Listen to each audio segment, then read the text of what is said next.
sobre o PPP e o direito achado do INSS.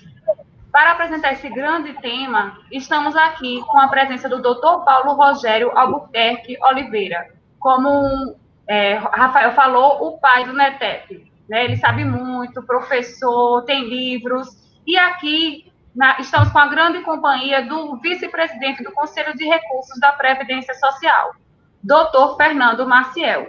Mas antes de passar a palavra para iniciar os trabalhos da mesa, eu queria passar uns recadinhos para vocês.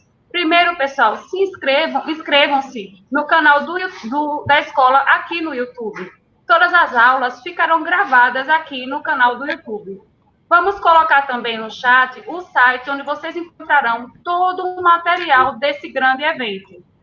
Sigam também a escola nas redes sociais, tá bom? Doutor Fernando, passa a palavra para que se inicie o trabalho dessa última palestra desse evento. Bom dia a todos, é uma satisfação estar mais uma vez aqui, tendo a companhia virtual de todos vocês, infelizmente partindo para o encerramento deste grande evento, que tem sido, como eu tenho dito, um divisor de águas na história institucional do CRPS.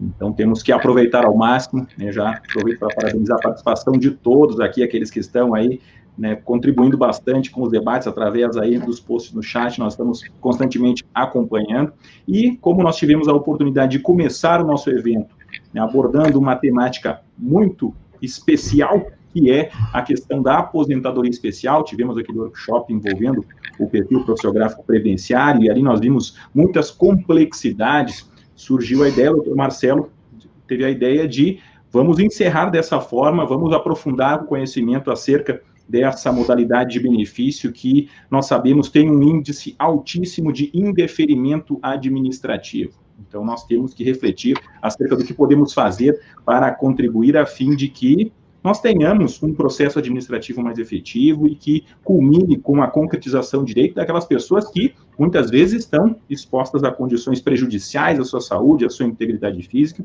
E aí, nós temos o privilégio de contar na nossa equipe, né, como um membro do Conselho de Recursos, com o Dr. Paulo Rogério, uma figura que dispensa apresentação, né? Quem dera eu que tivesse um sobrenome dessa envergadura, Albuquerque de Oliveira, né? Quando eu vou me identificar nos lugares, como é o seu nome? Fernando Maciel. De quê? Eu digo, não é só isso, é só Fernando Maciel. Quem dera que eu tivesse um Albuquerque de Oliveira, mas, além de ter um nome de peso, é uma pessoa que também tem um currículo muito grande, né? Tem aí um histórico, né, trabalhando junto à Receita, trabalhando junto à Previdência Social, fazendo um diálogo de fontes entre a engenharia, fazendo um diálogo de fontes com o direito, e só salientar aqui que é pós-doutorando pela Escola Nacional de Saúde Pública, mestre em Prevenção e Proteção de Riscos Laborais pela Universidade de Alcalá, também especialista em Engenharia de Segurança do Trabalho, especialista em Ciências Contábeis, é graduado em Engenharia Mecânica, graduando em Direito pela Unip, auditor fiscal da Receita Federal do Brasil, e tem aí um vasto histórico de contribuição com a nossa Previdência, principalmente autor do Nexo Técnico Epidemiológico Previdenciário, o NETEP, da mesma forma o Fator Acidentário de Prevenção, o FAP, também aí muito conhecido no meio acadêmico, inúmeros livros, possui o NETEP e o FAP, um olhar sobre a saúde do trabalhador, o exótico ao esotérico, uma sistematização da saúde do trabalhador, uma pessoa aí que detém um conhecimento inter e multidisciplinar muito grande, e que nós temos o privilégio de contar na nossa equipe, e por isso o objetivo que nós tivemos ao promover esse painel, essa palestra de encerramento, é convidá-lo na condição de estudioso, não apenas como um membro do CRPS, mas para que tenha, né, toda a autonomia para expor os seus pontos de vista, os resultados de suas pesquisas, as suas reflexões, que certamente irão despertar em nós inúmeras outras reflexões, e junto com o debate coletivo, certamente nós possamos identificar soluções para este grande problema, que é o alto índice de indeferimento de benefícios especiais, de aposentadorias especiais, e também possamos contribuir com a saúde, com a segurança dos trabalhadores brasileiros. Então, de imediato, passo a palavra ao nosso colega, Dr. Paulo Rogério Albuquerque de Oliveira. Ana Cristina, Fernando, Rafael e o nosso amigo presidente Marcelo. Eu estou nervoso aqui, eu estou Eu estou rindo de nervoso, pessoal. Assim, estou muito feliz mesmo de participar desse evento magnífico, criativo, forte, denso, amplo, com muito conteúdo, né? E assim, Fernando, eu queria que o amigo ficasse à vontade para a gente fazer aqui uma mesa a dois. E se a Ana quiser participar também, a três. Porque ficar com palestra de encerramento, cria uma expectativa muito grande, personifica algo que é coletivo, né? Esse evento nosso é coletivo por substância, né? E eu aqui sou um mero adjunto adnominal, né? Então, a minha presença aqui é para valorizar, no sentido que eu estou muito orgulhoso de participar desse processo, desse projeto, e queira Deus que a gente continue aí fazendo outros, né? Minha amiga Ana, nosso amigo Fernando, Rafael, por que a aposentadoria por condições especiais do trabalho gera tanto debate, porque tem tanta controvérsia, porque o nível contencioso é gigante, administrativo e judicial? Pergunta central. O porquê dessa bagunça em aposentadoria por condições especiais de trabalho? Essa dificuldade decorre de uma questão filosófica. Estamos diante de um paradoxo filosófico, porque não deveria existir aposentadoria por condições especiais de trabalho. E a gente a mantém viva por conta de uma decisão político-social de manutenção de processos produtivos sabidamente doentios. Esse é o paradoxo, amigo Fernando. Então, de um lado, a gente reconhece o absurdo de expor alguém a risco, sabendo que isso constitui crime. Crime de expor alguém a risco é crime. Crime de expor alguém é crime. Expor alguém a risco é crime, artigo 132 do Código Penal. Ao mesmo tempo, a gente dá dinheiro para o trabalhador que se expuser, via adicional de salubridade, adicional de periculosidade, e diz para o Estado, nessa condição criminosa de exposição a risco, vamos dar uma compensação social. Então, é importante para a gente fazer o debate aqui do PPP e o direito achado no INSS, é importante a gente puxar aqui esse substrato, Fernando. Você concorda comigo, amigo?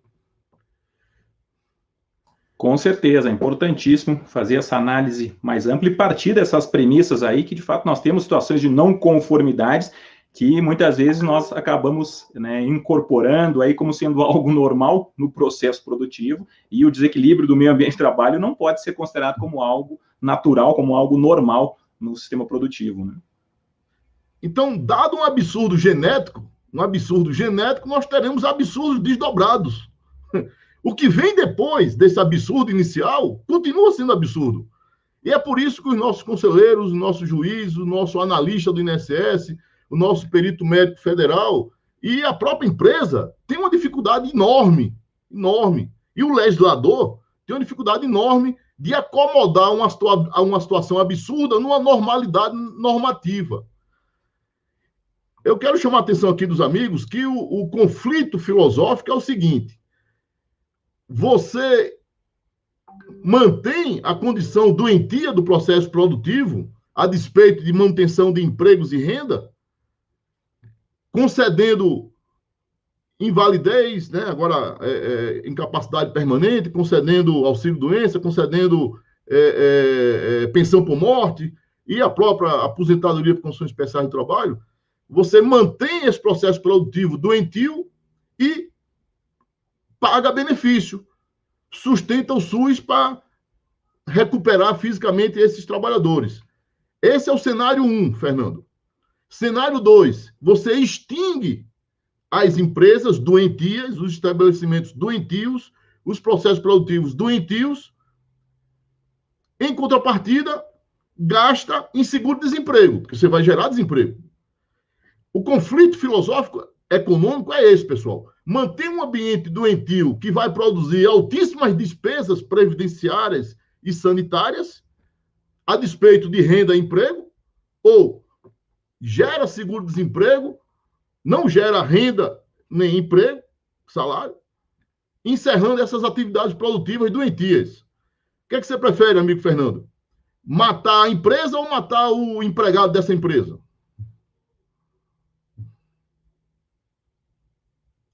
Esse é o debate, amigão. Esse é o debate. Então, não era para existir aposentadoria por condições especiais de trabalho. Por quê? Porque quem são especiais são as condições engendradas pelo processo produtivo.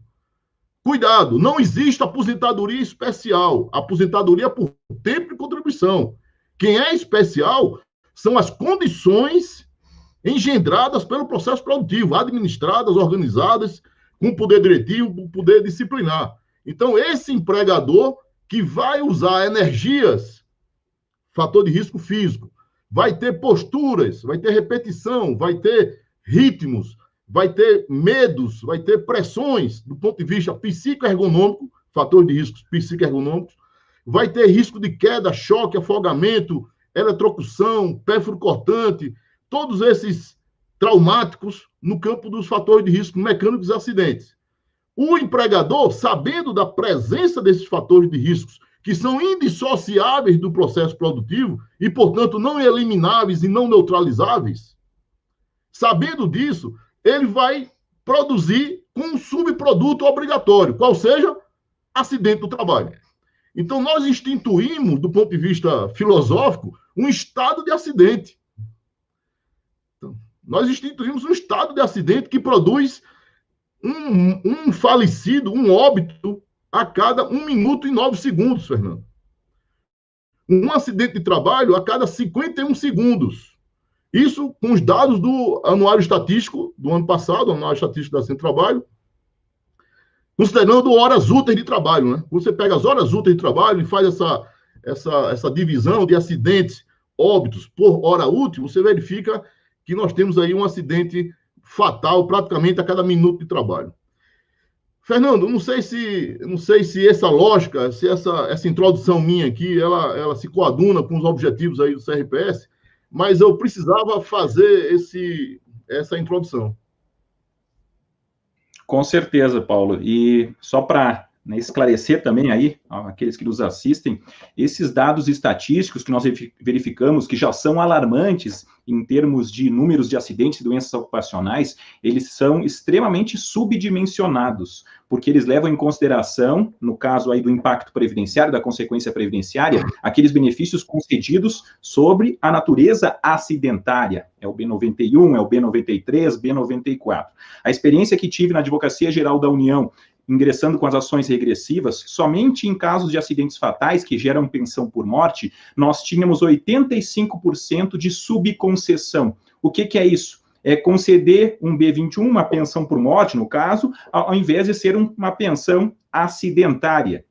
E por que muitas vezes acontece? Quer seja porque a empresa não comunica, quer seja porque às vezes não há a apresentação da documentação necessária, como o valor da renda vai ser o mesmo, o servidor do INSS muitas vezes se preocupa em garantir o sustento daquela família, só que isso não é computado para as nossas estatísticas. Então, de cada 10 ações regressivas que nós ajuizávamos envolvendo uma pensão por morte, 8,5 era um benefício de natureza comum, ou seja, se nós fôssemos considerar isso que eu acho mais grave, que não é a subnotificação, é a subconcessão, é conceder um benefício, gerar uma despesa pública, sem imputar essa responsabilidade ao empregador. Então, o problema é maior do que nós imaginamos, né? Essas estatísticas, elas infelizmente, não evidenciam a realidade, é um impacto muito maior. E, Paulo, você fez uma ponderação muito relevante aí acerca dessa, muitas vezes as empresas consideram como uma inerência de ter um ambiente nocivo, como sendo algo íncito ao processo produtivo. Eu vejo aqui que nós temos no Brasil uma antinomia aparente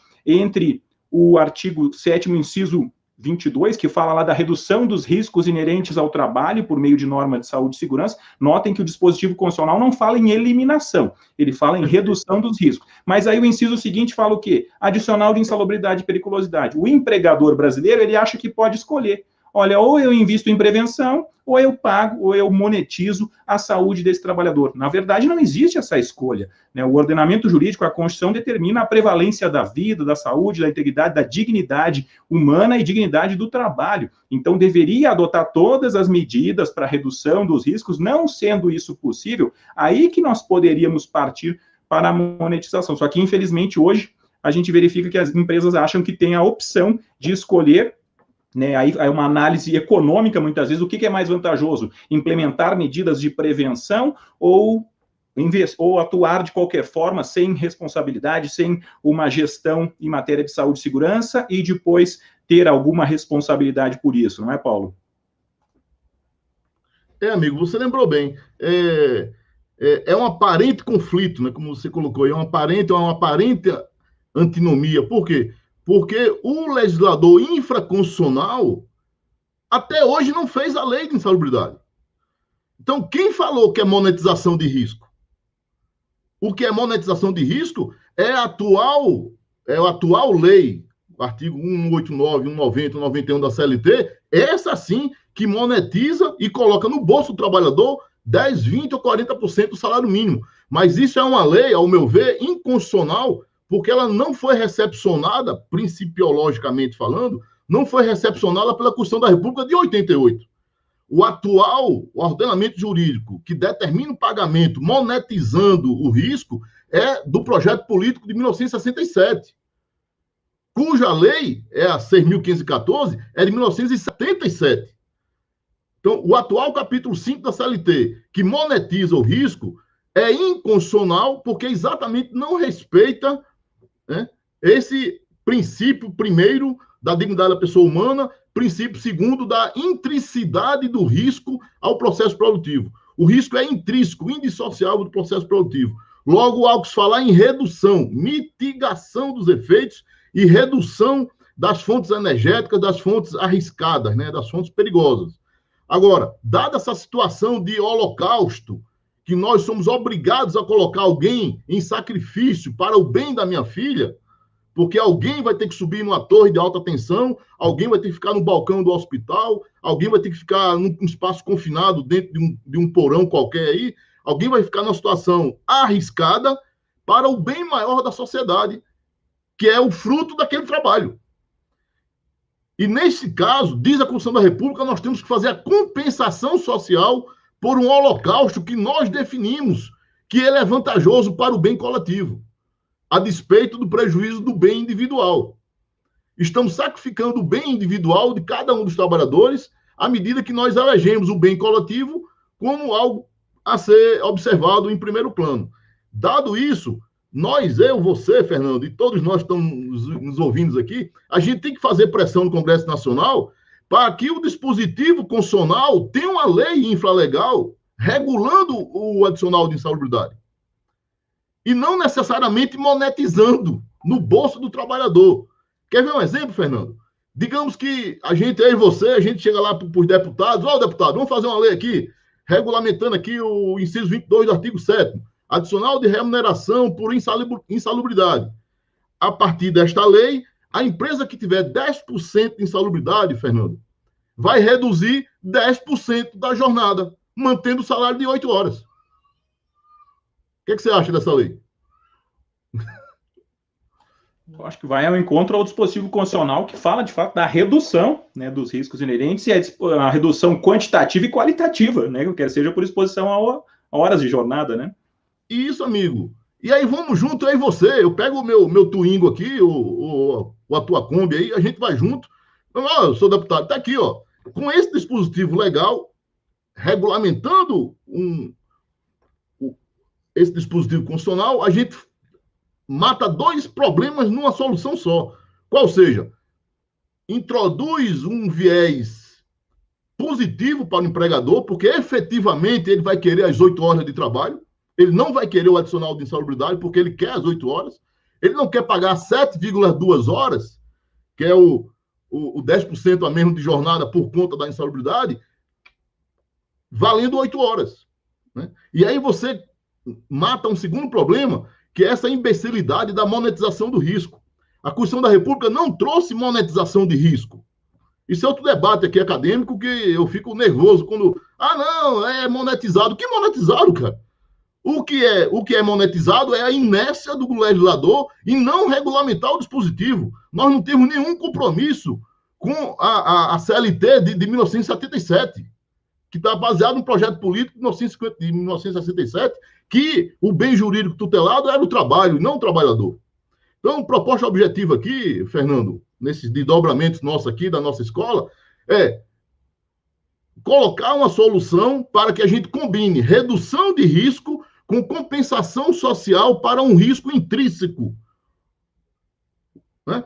E como é que você faz isso? Antecipando a aposentadoria, colocando o sistema de jornada reduzido, e se ainda assim houver insalubridade, periculosidade, penosidade, nós temos que regulamentar essas 3 dimensões, Fernando, que até hoje a nossa geração inerte, silente, preguiçosa não conseguiu fazer. Nós não temos uma lei, pessoal, de penosidade, insalubridade e periculosidade. E aí, por conta desses buracos legislativos, se abre o discurso da reforma previdenciária de forma completamente irresponsável, sem nenhuma base científica, né? Introduziram a proibição de conversão, introduziram a idade mínima, fizeram tudo isso a partir de uma lei complementar que nunca saiu. Então, por ausência do legislador em fazer uma lei complementar regulando a emenda 20 lá atrás, eles fizeram a reforma dizendo, isso aqui está uma zona, está uma bagunça, porque eu, constituinte, eu, legislador, não fiz a lei complementar. E não fazendo a lei complementar, eu dei status constitucional ao artigo 5758 da atual Lei 8.213, que traz essa bagunça aí de PPP, LTCAT, médico engenheiro, um sistema completamente cartorário, completamente dessintonizado com as necessidades contemporâneas, né? Então, nós constitucionalizamos o artigo 5758 até que lei complementar saia, isso em 1998. Chegamos em 2019, a lei complementar não saiu, os caras usaram isso como discurso para fazer a reforma da Previdência, dizendo o seguinte, a Previdência é deficitária. Mas é deficitária por quê? Porque tem muito benefício. Mas por que tem muito benefício? Porque o processo produtivo é doentio. Voltamos, então, para o conflito filosófico, econômico, né? E a aposentadoria por condições especiais do trabalho, que eu chamo de A7, ela é a representante ontológica dessa bagunça, né? Dessa ausência estatal ou dessa covardia estatal, né? Porque nem assume um lado nem outro. Porque era para ter dito o seguinte, Fernandão, acaba com a aposentadoria por condições especiais do trabalho, era muito mais honesto, né? O que é que eles fizeram na reforma 103? Mantiveram a aposentadoria no caput e tiraram no parágrafo, quando proibiram a conversão e estabeleceram um batente estapafúrdio, que é a idade mínima. Estou viajando muito, Fernando? Não, muito importante, muito pertinente as suas reflexões, Paulo. Até a gente pode contextualizar com algumas perguntas que já foram feitas aqui, para que a gente tenha um parâmetro inicial. Por exemplo, o nosso colega, né, conselheiro Robson Maranhão, pergunta, em outros países, principalmente de primeiro mundo, nós temos aposentadoria especial? Isso é uma prerrogativa brasileira? Como é que a gente pode fazer essa análise aí com o cenário internacional? Eu tenho um paper, e aí vocês acionam, não sei como eu posso fazer isso, mas eu tenho um paper aqui, que é com a coletânea de todos os sistemas previdenciários mundiais e as respectivas inserções da aqui chamada aposentadoria por condições especiais do trabalho. Sim, existem vários, mais de dezenas, assim, eu lembro aqui pelo menos de 15, né? Então, são sistemas previdenciários mundo afora que têm esse instituto jurídico. Por quê, pessoal? Porque o processo produtivo, baseado no modo de produção capitalista, é sine qua non. Não tem como produzir sem expor alguém. E alguns sistemas previdenciários, isso foi debatido de forma honesta, né? Só, a gente vai matar e vai adoecer. Meu amigo, vamos matar e adoecer? Vamos. Por quê? Porque é bom para o povo. Pronto. Assuma isso. Entendeu? Agora, não fica com, coloca EPI, neutraliza, LTCAT, PPP, essa enrolação, essa bobajada toda aí, que só complica a vida do operador do direito, só complica a vida da empresa, cria uma insegurança jurídica, entope os tribunais, é uma bagunça completa, ninguém sabe nada de nada, e no final das contas, quem vai avaliar é o médico, que não sabe nada de fator de risco de ambiente, porque ele nunca estudou isso. Ele estuda da pele para dentro, ele nunca estudou da pele para fora. E o bem jurídico tutelado tem a instrumentação da engenharia, porque é a engenharia que se aproxima, em termos de escopo, de conhecimento, em sala de aula, na carga horária de engenharia, que você aprende watts, milivolts, milisievert. Então, todas essas nuances de engenharia devem ser tratadas pela engenharia. Aí, o que é que o Estado fez?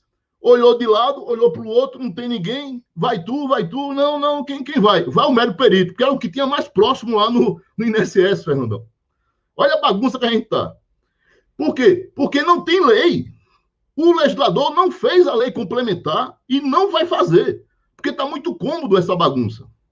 Então, qual é a bagunça que eu chamo, pessoal? É a constitucionalização do artigo 5758 da Lei 8.213, pela emenda 20, em 98, e pela emenda 103, em 2019. Mantiveram o esquema.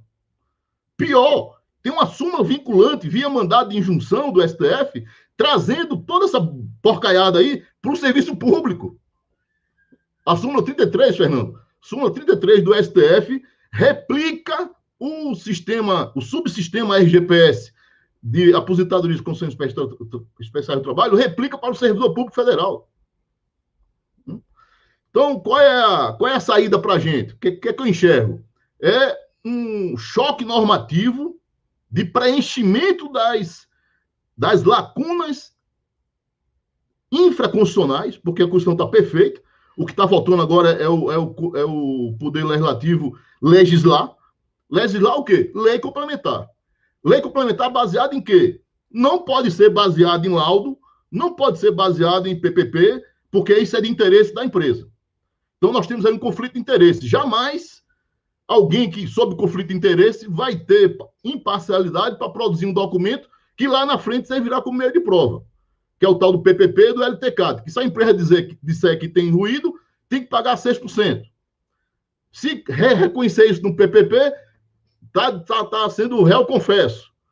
Então, essa bagunça decorre exatamente dessa ausência legislativa em fazer uma lei complementar que escape dessa arapuca do conflito de interesse. Então, a gente pode fazer, Fernando, por que não? Uma lei complementar baseando a aposentadoria por condições especiais do trabalho a partir de evidência epidemiológica do CNAE. E trazer por presunção. Então, os laudos seriam contra-laudos. A prova já estaria dada por presunção legal. Olha que interessante. Então, você inverte a lógica do contencioso. Será que teremos tantos contenciosos assim? A empresa provar que no processo produtivo dela há rigidez, há limpeza, porque a sujeira já se presume. E essa sujeira do processo produtivo, digo-se passagem, é intrínseca ao processo produtivo. Por quê? Porque é impossível tirar quilovoltagem de uma rede de quilovolts. É impossível tirar bactérias, fungos, esporos de um balcão do hospital.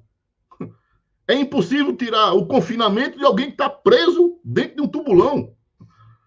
Então, assim, quando eu falo sujeira, pessoal, do ponto de vista da engenharia. Então, a gente, para superar essas dificuldades todas, que a professora Adriana Bramami e outros professores aqui da escola fizeram um apanhado excelente, eu acompanhei as falas dos colegas, todos eles falaram, mas em cima dos sintomas e não da causa. E eu estou forçando a barra aqui, Fernando, e aí você me direciona aí para a gente avançar mais para o operacional, se for o caso, a gente avançar aqui em cima das causas.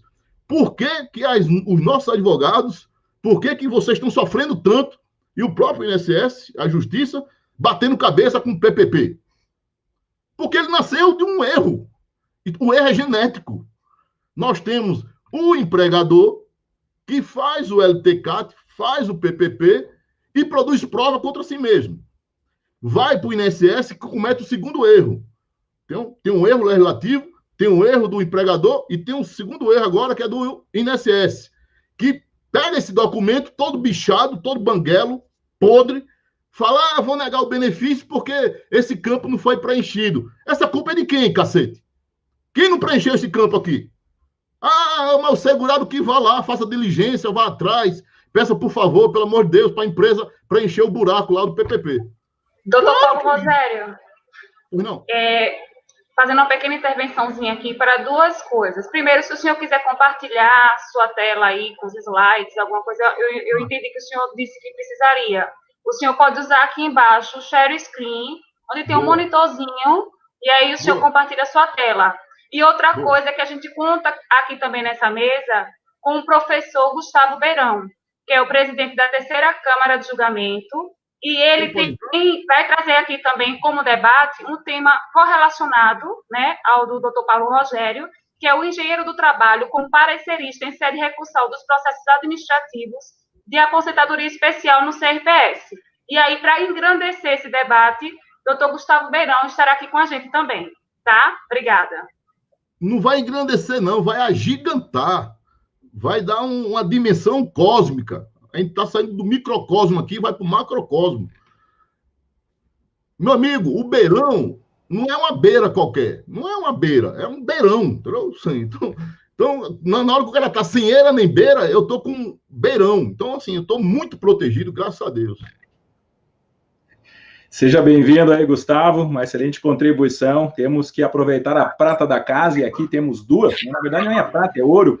Temos o Paulo Rogério e também Gustavo Beirão, inclusive doutrinador. Deixa eu ver se eu tenho aqui o livro do Beirão para fazer uma divulgação. Processo administrativo, credenciar e sua efetividade imprescindível aí para quem está pretendendo se aprofundar nessa nova via de desjudicialização e de efetividade dos direitos sociais. Vou achar os livros do Paulo Rogério, que estão tantos aqui, que estão perdidos por aqui, também é importante fazermos essa divulgação. Queria passar a palavra para o Gustavo Beirão aí para engrandecer ainda mais esse nosso debate acerca de um tema tão importante economicamente e principalmente socialmente para a nossa população brasileira. Primeiramente, quero agradecer a honra de estar participando de um evento como esse, histórico, na história do CRPS. Eu acho que o propósito de divulgação do Conselho, ele foi totalmente atingido para aquelas pessoas que ainda confundiam o INSS e o CRPS como um único órgão, e pelo nível dos palestrantes e das palestras que vêm sendo proferidos aqui desde a segunda-feira. É uma honra estar aqui com colegas e amigos, que é o doutor Fernando Maciel, o doutor Paulo Rogério, duas sumidades no direito previdenciário. Aqui eu fico muito feliz, muito contente de estar participando aqui de um debate tão enriquecedor. E sobre o tema, é importante dizer que essa questão da aposentadoria especial ou da aposentadoria sobre condições especiais do trabalho, né, como fala o nosso amigo Paulo Rogério, é um dos benefícios mais complicados, mais difíceis de a gente lidar, justamente pelo que o Paulo Rogério acabou de falar. A prova, quem faz é o empregador, que muitas vezes não coloca as informações condizentes com a realidade do ambiente de trabalho para não produzir prova contra si, para não ser mais tributado. E nessa briga, né, a corda vai arrebentar sempre do lado mais fraco, que é do trabalhador, e a gente precisa ter consciência disso na hora de analisar esse tipo de benefício, e principalmente quando esse processo vem do INSS, muitas vezes não vem com a instrução devida, às vezes falta o preenchimento de um campo no formulário, e essa informação é dirimida no seu processo instrutório, e muitas vezes é mais fácil indeferir este benefício do que se fazer a instrução probatória correta para que o processo ele venha tanto para o INSS quanto para o Conselho de Recursos em condições de você tomar uma decisão mais justa. E isso a gente precisa debater também. Doutor Gustavo, seja bem-vindo. Se o senhor puder usar um fone, isso, obrigada.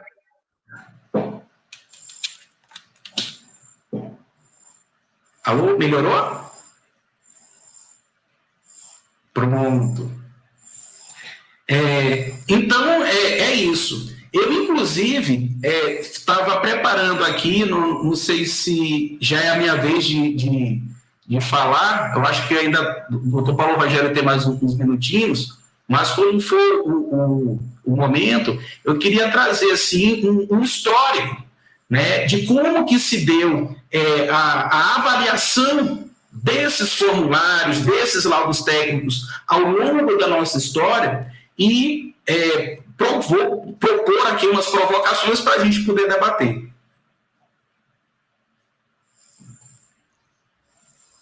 Com certeza, Paulo, pode dar continuidade. Eu vou aproveitar e pescar aqui um questionamento. São muitos que estão sendo compartilhados pelo chat, dada a complexidade do tema, da importância deste tema. Deixa eu verificar aqui, tem algumas perguntas de responsabilização. Gostaria de saber como impor, esse foi o Eliel Soares que fez, como impor essa responsabilidade civil, criminal e também administrativa à empresa que, de forma ardilosa, sonega a emissão da CAT. Ele é um advogado aí de Sobradinho. Muito bem-vindo aí todos os colegas advogados que participam do nosso evento.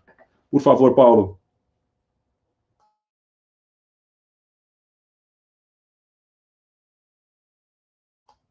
Eu acho que, para mim, congelou a imagem do Paulo, deve ter havido algum problema de conexão.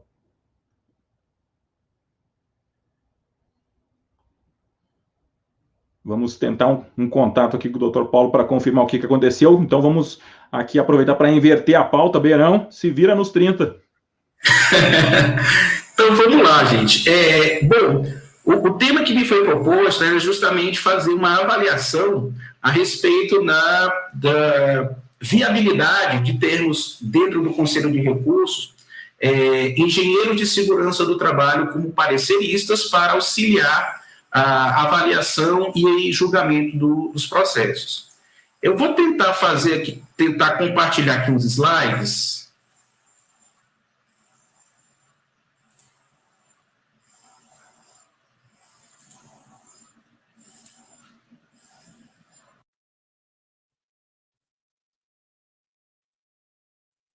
Apareceu aí? Ainda não. Agora sim. Bom, gente, eu acho que toda a nossa proposição e essas provocações que foram feitas ao longo do nosso evento, antes de a gente andar e caminhar para o futuro, que é isso que todos nós precisamos fazer, nós precisamos primeiro dar uma olhada no passado, aprender com o que aconteceu no passado, erros, acertos, para que daí nós possamos ter subsídios na hora de traçarmos o nosso caminho no futuro. E eu queria primeiro trazer uma reflexão a respeito do que o nosso amigo Paulo Rogério falou a respeito da comprovação dessa atividade especial, né? A Lei 8.213, lá no artigo 58, parágrafo 1º, era muito clara dizendo que essa comprovação vai ser feita por um formulário emitido pela empresa ou pelo seu preposto com base num laudo técnico de condições de trabalho expedido, e aí é o ponto que eu quero chamar a atenção, por médico do trabalho ou engenheiro de segurança do trabalho nos termos da legislação trabalhista. Vejam, o LTCAT, pessoal, ele só veio a surgir na nossa legislação a partir da MP 1523, de 11 de outubro de 96. A partir daí foi que existiu a figura do LTCAT para comprovar o ambiente de trabalho e ser base para o preenchimento de formulários que eram preenchidos até então. Mas por que a legislação previdenciária escolheu o médico do trabalho e o engenheiro de segurança do trabalho para produzir de forma exclusiva e privativa algo técnico? Porque ela fez referência à legislação trabalhista. E o que é que diz a legislação trabalhista? A CLT, no artigo 195, ela já trazia que a caracterização tanto de periculosidade quanto de insalubridade também seria feito pelo médico do trabalho ou engenheiro do trabalho registrados lá no Ministério do Trabalho. Inclusive, gente, em âmbito judicial, é o que diz o parágrafo 2º, que diz que quando a insalubridade ou periculosidade, diga-se de passagem, que eram os critérios utilizados até o decreto 2172, de 5 de março de 97, para o reconhecimento das atividades e exposição a agentes nocivos como atividades especiais. Então, quando isso fosse arguído em juízo, o juiz ia designar um perito habilitado na forma deste artigo, ou seja, até mesmo no âmbito judiciário, era o médico do trabalho ou o engenheiro de segurança do trabalho, e quando não tivessem esses profissionais, que ia requisitar essa perícia ao órgão competente do Ministério do Trabalho. Então, vejam, nós temos a LOPS, que é a Lei Orgânica da Previdência Social, que instituiu a aposentadoria especial no nosso ordenamento jurídico em 1960. E aí eu pergunto, será que sempre foi o perito médico que fez a avaliação das condições especiais de trabalho? Eu trouxe um histórico aqui para a gente dar uma olhada. Apenas com a orientação interna do INSS número 10, de setembro de 99, foi que houve... Pois não? Você pode voltar até o anterior? Não. Por favor, antes que... Perceba, amigo, que no parágrafo primeiro, o que a remissão para a legislação trabalhista em relação ao formato do laudo. O laudo deve ser expedido no formato da legislação trabalhista. Né? É só essa ressalva aí, porque não é a legislação trabalhista que vai tratar de matéria previdenciária tributária, não. É a norma previdenciária, a lei, se harmonizando com o ordenamento jurídico trabalhista, dizendo o formato definido pela legislação trabalhista vale para mim. É só essa ressalva aí. Perfeito. E com os mesmos profissionais, né? Tanto médico do trabalho e engenheiro de segurança do trabalho. E a gente vai ver adiante o porquê dessa escolha do legislador, né? Então, veja, até 1999, quem fazia a análise era o servidor administrativo do INSS no balcão. E olha que de 1960 até 1999, nós tínhamos, antes, né, da criação do INSS, os institutos de aposentadoria e pensão divididos por categorias profissionais, IAPI, IAPB, IAPTEC, né? Então, cada um deles, dos servidores administrativos, é que faziam essa análise. Com a instituição da INEM 99, que instituiu o modelo de formulário do PPP para ser utilizado a partir de 2004, em obediência ao decreto 4.032 de 2001, foi que o primeiro modelo, o formulário chamado PPP, que veio a substituir os antigos SD40, DINBEO 3030, DISES-BR, né, veio a ser preenchido. E eu trouxe aqui para vocês o teor da orientação, quando ela diz que, no item 1, que a perícia médica da diretoria de benefícios do INSS, ora, na época que a perícia era subordinada à diretoria de benefícios, deverá atuar na análise das informações constantes do laudo técnico e do DSS 8030. Então, a partir daí foi que o INSS falou: a perícia vai atuar no reconhecimento, na análise desses formulários. Para os requerimentos protocolados a partir de 2 de agosto de 99, e esses processos das agências seriam encaminhados para os polos regionais de análise que ficavam nas gerências executivas do INSS. E isso eu falo com conhecimento de causa, porque nessa época eu estava na agência da Previdência Social lá em Salvador, a agência do Centro Histórico, e meio que fiquei feliz da vida. Opa, vou me livrar desses processos, vou fazer o despacho, vou mandar para o polo regional, que eles vão se virar para analisar. Só que a minha felicidade, a alegria de pobre dura pouco. Como vocês observam no item 3, os polos regionais a serem criados da gerência seriam compostos por servidores administrativos e médicos peritos, preferencialmente com formação em quê? Medicina do trabalho. Será que isso foi coincidência? Então, o que aconteceu? Na época, a chefe da minha APS me indicou para constituir um dos polos regionais, e aquela minha felicidade de me livrar, entre aspas, dos processos, saiu pela culatra, porque além de analisar os da minha agência, tive que analisar de toda a gerência executiva de Salvador, com suas 12, 13 APS na época. Mas foi um aprendizado.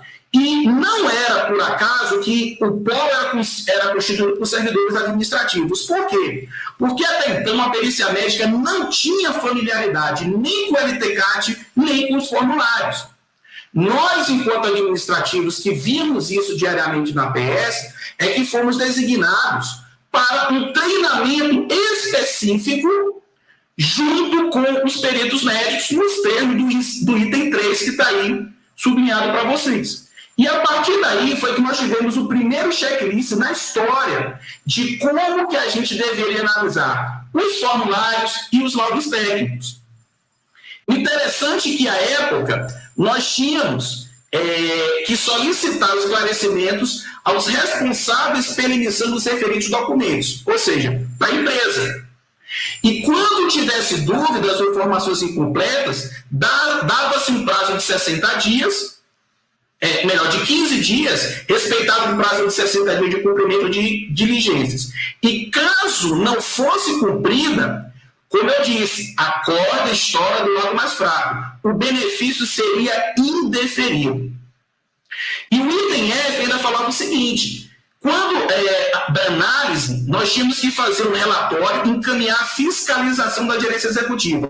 Nessa época, o INSS tinha poder de polícia. Hoje nós não temos. Por que tínhamos antigamente? Porque a fiscalização era feita por auditores fiscais da Previdência, hoje auditores fiscais da Receita Federal no Brasil. E o interessante é que essa orientação ela tinha um caráter restrito, está lá no item 7. Então, durante alguns anos, foram feitos polos nas gerências executivas exclusivamente para analisar o PPP LTCAT, com peritos e servidores administrativos. E aí, pessoal, em 2003, veio o decreto 4882, fez uma alteração do conceito de permanência, que é aquele que está no artigo 65 do decreto, instituiu a metodologia da Fundacentro, né, e só não se utilizaria ela quando ela não existisse, na avaliação de alguns agentes, e somente com a resolução 160 de 2004, e aqui está o teor, uma resolução muito curtinha, que falou que definiu para fins de concessão de aposentadoria especial pela área de perícia médica a competência para o médico perito do INSS na época fazer a análise tanto dos formulários quanto dos laudos técnicos. Então, veja, somente a partir de 2004 é que a competência exclusiva dentro do INSS foi feita, foi delegada ao médico perito. E foi o que o Paulo Rogério falou. Era o que tinha. Você não tinha uma carreira de engenheiro de segurança do trabalho ou uma especificidade de médicos do trabalho para fazer essa análise dos formulários. Tanto que na Lei 11.907, que é a lei que trata das funções dos peritos médicos hoje, né, federais, tinha lá no artigo 30, parágrafo 3º, no inciso 2, bem clara a competência privativa de inspeção de ambiente de trabalho para fins previdenciários.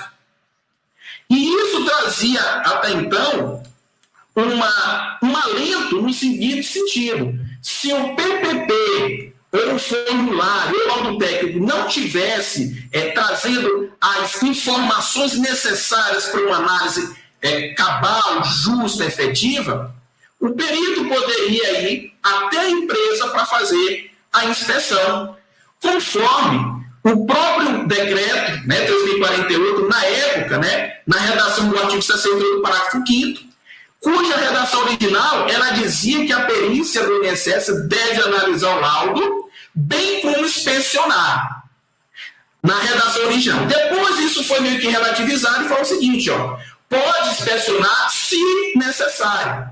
Virou um ato discricionário do perito que estivesse analisando.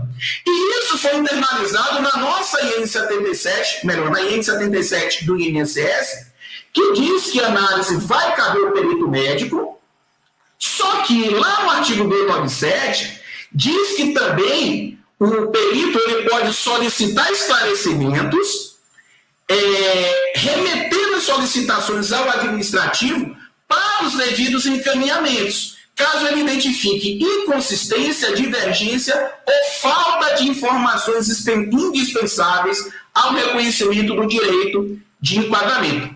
Então, veja, se o perito hoje ele pega um PPP onde não tem o responsável técnico pelos registros ambientais, não tem o NIT de quem assinou o PPP, tem os itens de agentes agressivos em branco, o que pela própria INE do INSS deveria ser feito?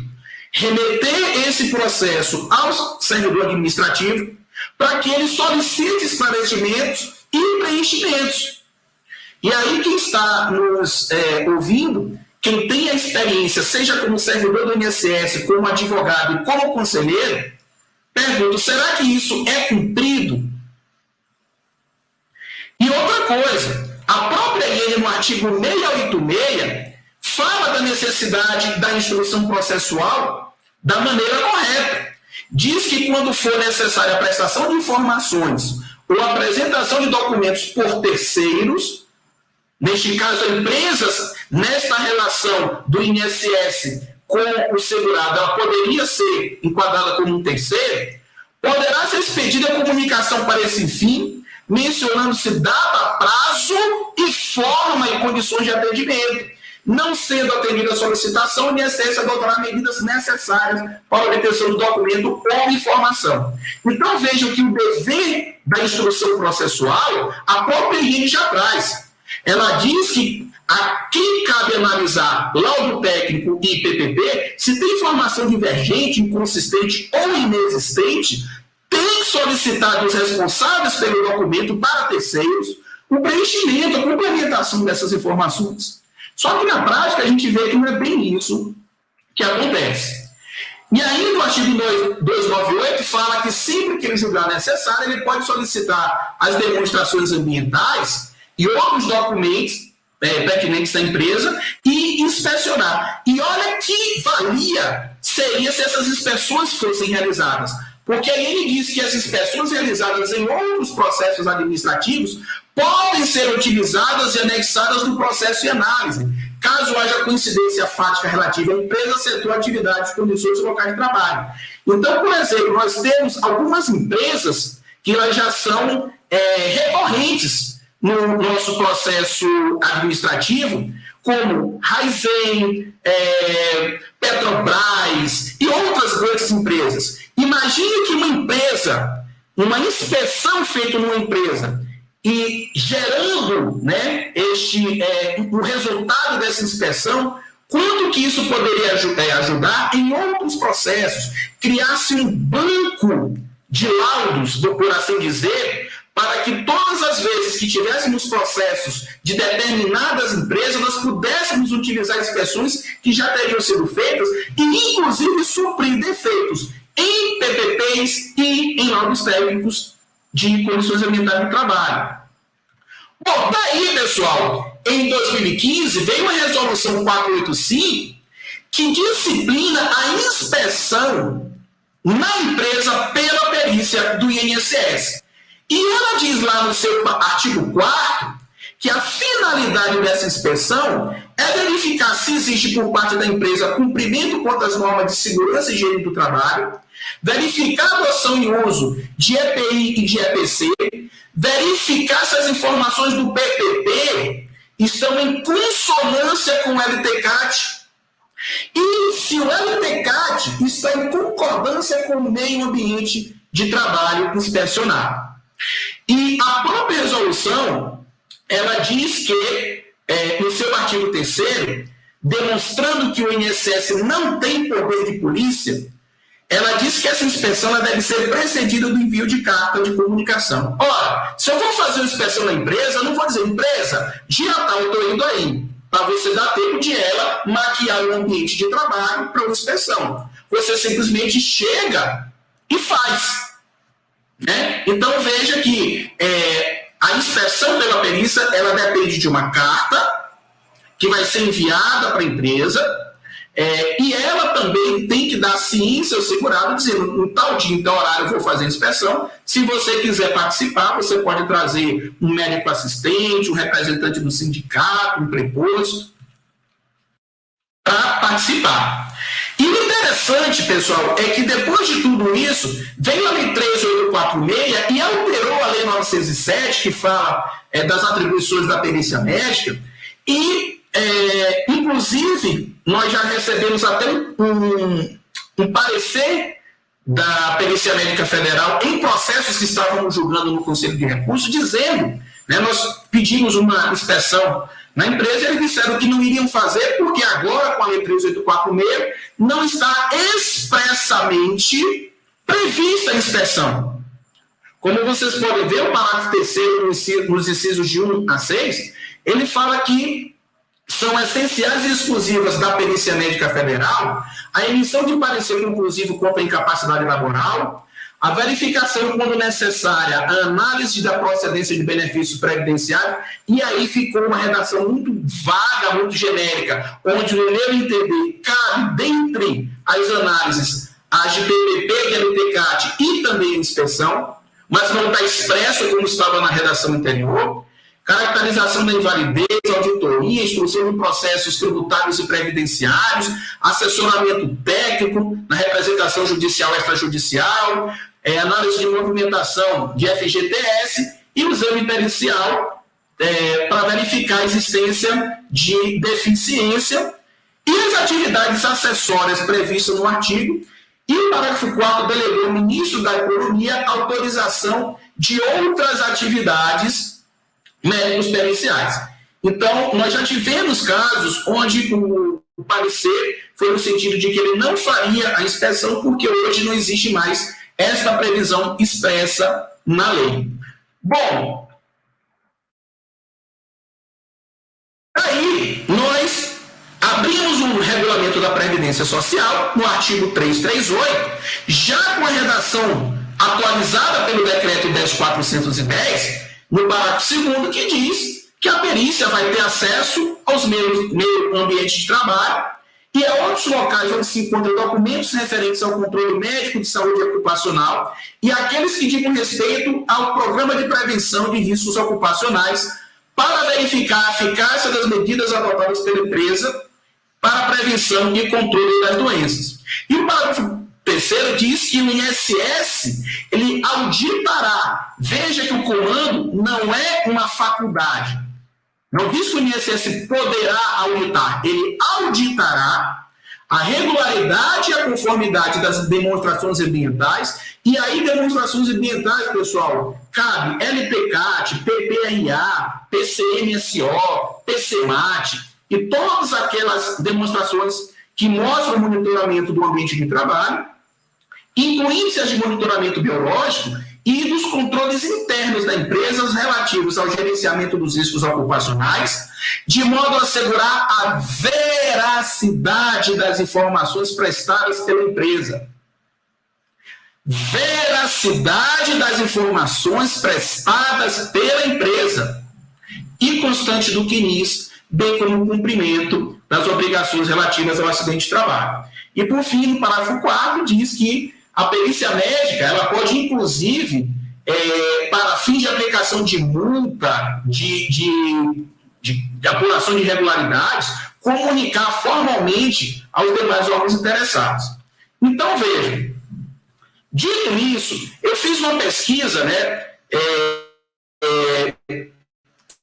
como leigo que sou nesta área, né, de engenharia de segurança do trabalho, de medicina do trabalho, mas eu vi lá no MEC, tem 3 pareceres trazendo das disciplinas básicas do curso de pós-graduação em engenharia de segurança do trabalho.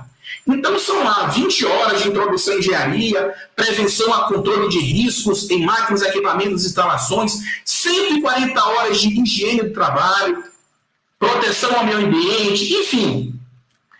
Pesquisando em alguns sites de algumas renomadas instituições, a gente viu que essa questão de higiene de trabalho de 140 horas, normalmente, eles são divididos se vocês observarem aí, são as disciplinas que a gente encontra, né? Às vezes tem diferença de uma instituição para outra, mas basicamente esse é o currículo do curso da pós-graduação em Engenharia de Segurança do Trabalho, onde me chamou a atenção os itens de 6 a 9, quando eu falo em Engenharia do Trabalho, onde você tem 30 horas para falar de riscos físicos, mais 35 de riscos químicos, mais 35 de riscos biológicos, PPRA, LTCAD, mais 35 de ventilação industrial, fora o ambiente e as doenças de trabalho, proteção do meio ambiente, enfim, uma série de disciplinas que, na minha visão de lei, contemplariam enormemente as necessidades que um parecerista nesta área de atividade especial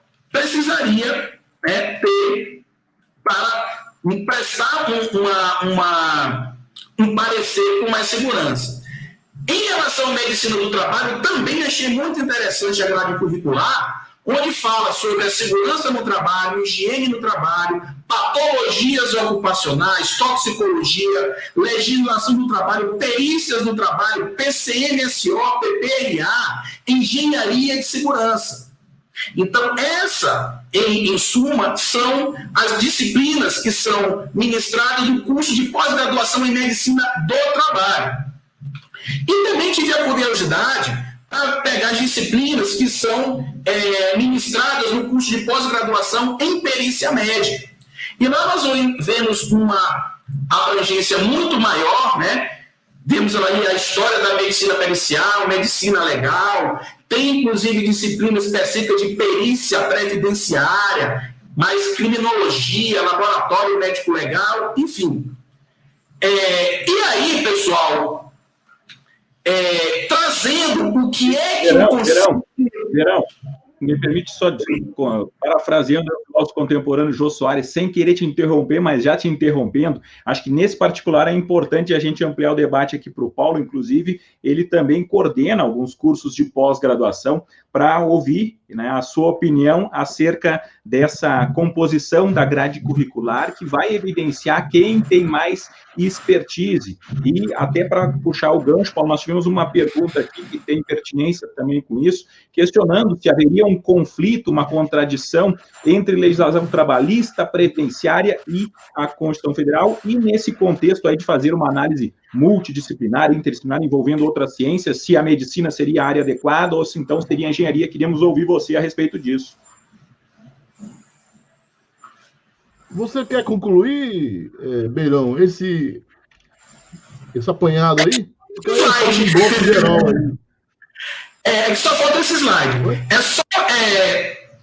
Obviamente, já, sem me encurtar, sem me alongar, é só para dizer o que é que o nosso regimento interno do Conselho, ele trata em relação à antiga, né, assessoria técnico-médica, que não existe mais, mas ele fala que é o seguinte, que o conselheiro relator, ele pode pedir o pronunciamento da assessoria médica para obter subsídios. E em se tratando de matéria exclusivamente médica, ou seja, existência ou não de incapacidade laborativa, redução de capacidade laborativa, nexo entre o trabalho e agravo, essas matérias exclusivamente médicas, o nosso regimento diz que é obrigatória, deverá ser ouvida a assessoria técnico-médica nessas matérias. Porém, quando se trata de atividades exercidas sob condições especiais, é uma faculdade.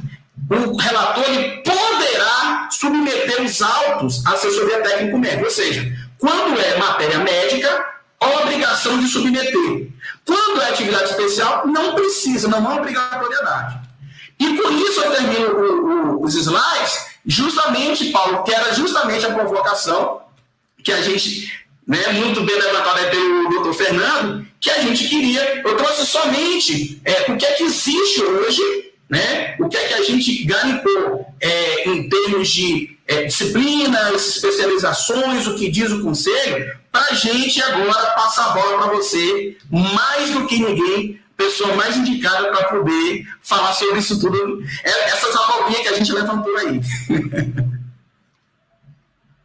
Não, amigos, foi ótimo, Acho que para o nosso ouvinte aí, foi legal dessa arrumada aí cronológica, normativa, para a gente perceber, primeira coisa, pessoal, eu preciso dizer isso de novo. Estamos diante de um problema insanável, insolúvel, porque o erro é genético, o erro é na origem, é a ausência de uma lei complementar que traga um sistema racional, um sistema minimamente inteligente. O atual sistema é estéril, é esgotado, é completamente estranho ao que se quer proteger. O atual sistema está baseado em uma disposição transitória, que é o artigo 5758, pessoal. Eu insisto nisso, desculpem. Eu insisto nisso. Não tem solução. Não tem solução. Até que saia a lei complementar, trazendo um sistema racional de tutela para a aposentadoria por condições especiais do trabalho, nós teremos que conviver com um absurdo lógico, com um conflito de interesse ostensivo, com incompetências delegadas completamente claras. Então, o que o nosso amigo Beirão está trazendo é uma das facetas dessas incompetências. Mas a incompetência é anterior. A competência é anterior, Beirão. A incompetência é do poder legislativo e nós, sociedade, em fazer força para que o poder legislativo produza uma lei complementar que regulamente a ressalva do parágrafo 1º do artigo 201. Então, nós conseguimos fazer a lei complementar 142 do mesmíssimo parágrafo 1º para pessoas com deficiência. E nós não fizemos a lei complementar para subordinação a condições especiais de trabalho. Então, dado esse vício de origem, nós temos que conviver com um absurdo lógico, qual seja, eu, empregador, direi no meu documento que não é exigível por ninguém do INSS e muito menos do CRPS. Então, está errada a resolução que determina que o INSS poderá exigir LTCAT, porque LTCAT é documento contábil, documento da empresa, e o INSS não tem poder de polícia para isso. Então, eu, empresa, faço um LTCAT, a partir do qual eu transfiro individualmente para o PPP as informações ambientais para o indivíduo segurado. Esse indivíduo segurado, esse sim, é exigível o PPP na rescisão, inclusive para não homologação pelos sindicatos lá no momento da rescisão. E agora fragilizado aí esse dispositivo, porque a reforma trabalhista quebrou essa contenção, né? Então, muito PPP está saindo aí a rodo, exatamente por conta dessa não homologação. Mas, ainda assim, só cabe ao Estado brasileiro, entenda-se, INSS, CRPS, exigir PPP. Tudo que for relativo a laudo é estranho ao direito, porque não é exigível. Você pode pedir, por favor, Beirão, por favor, empresa, manda para eu, manda no meu Orkut, Zap Zap, eu vou aí, me dá o LTCAT. Isso é imbecilidade, cara. Vamos falar o português correto? Nós estamos em cima de normativos imbecis que desrespeitam o princípio lógico do direito. Então, o médico não vai olhar LTCAT e nem ninguém do INSS. Nem engenheiro, nem analista, ninguém. Ninguém. O normativo do INSS, do CRPS, que exigia LTCAT, é ilegal. Tá claro isso, Beirão? Dado isso. Oi, câmbio. O meu Wi-Fi está caindo, vocês estão me ouvindo aí? Acho que quando eu falo muita besteira, ele derruba, meu Wi-Fi derruba. Estou ouvindo. A tecla SAP então, assim, ponto 1, pessoal. Ponto 1. Mas estava funcionando normal. Então, o ponto 1, LTCAT é do patrão. Pertence a quem? Ao patrão. Quem pode exigir? Quem tiver poder de polícia ou quem tiver poder jurisdicional para isso. Ministério Público ou Poder Judiciário. Certo? Esse LTCAT eu faço do jeito que eu quiser. Coloco o que eu quiser. Não tem modelo. Então, isso que a lei colocou, Beirão, infelizmente, nunca saiu um modelo, um formato para LTCAT. Detalhe, o LTCAT, ele nasceu em 99, mas ele existe desde 1960, com o nome de laudo. Então, o servidor administrativo sempre avaliou laudo. sempre avaliou a SB40. O Beirão, lá no Centro Histórico, em Salvador, sempre analisou DIRBEN 8030, SB40 e sempre analisou laudo. Laudo para quê, pessoal? Ruído e calor. Ruído, 80 decibéis. Calor, com base no anexo 3 da NR15. Qual é a dificuldade que Beirão tem para analisar um laudo? Nenhuma. Ele sabe ler. Ele sabe ler e ele é sabido. E o servidor administrativo do INSS, pessoal, tem uma capacidade de leitura de papel muito maior que a nossa. Os caras têm uma capacidade de supressão, de suprimento de falhas, de lacuna, fazer preenchimento por analogia.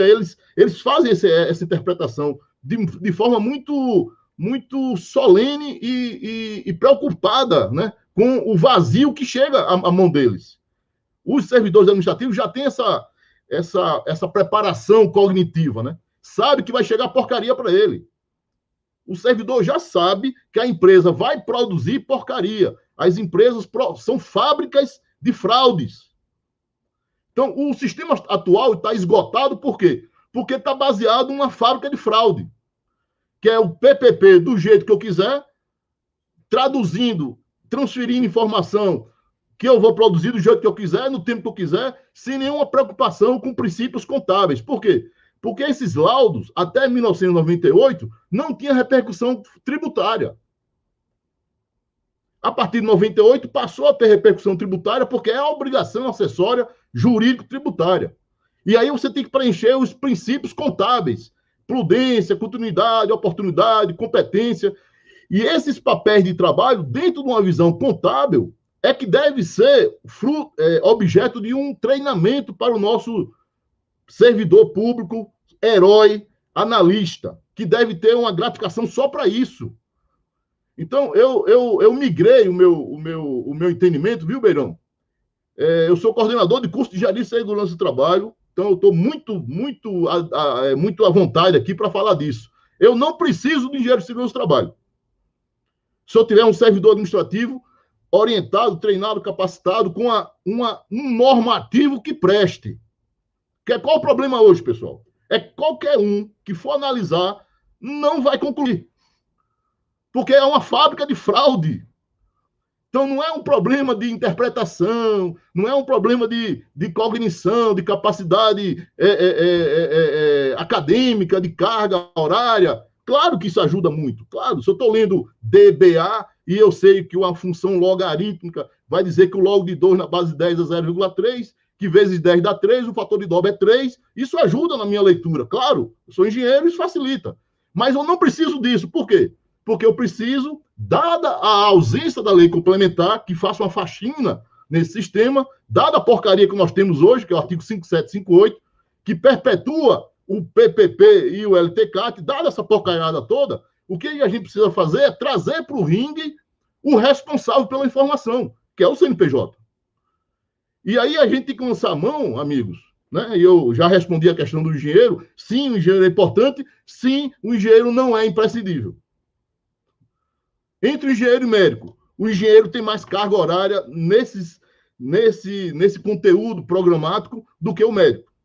Até porque existe uma carga de conteúdo de matemática e cálculo diferencial que o médico passa longe. Existe uma carga de conhecimento na área de metrologia que o médico passa longe. Grande parte das dificuldades são metrológicas. É como fazer o setup de um instrumento. Qual é o algoritmo que ele está rodando? Qual é a função matemática que ele está operando? Entendeu, Beirão? Então, dado esse conhecimento muito próximo da engenharia, eu entendo que o engenheiro seria o supra-sumo aí, tá? Agora, na nossa vida, como ela é, né, dá para usar o nosso servidor público, analista, dizendo via IN 77, né, OIzinha não, é IN. Arrumando a IN com base no 5758, que eu já disse que está podre, mas com base nesse podre, dá para a gente tirar um pouco essa catinga, entendeu?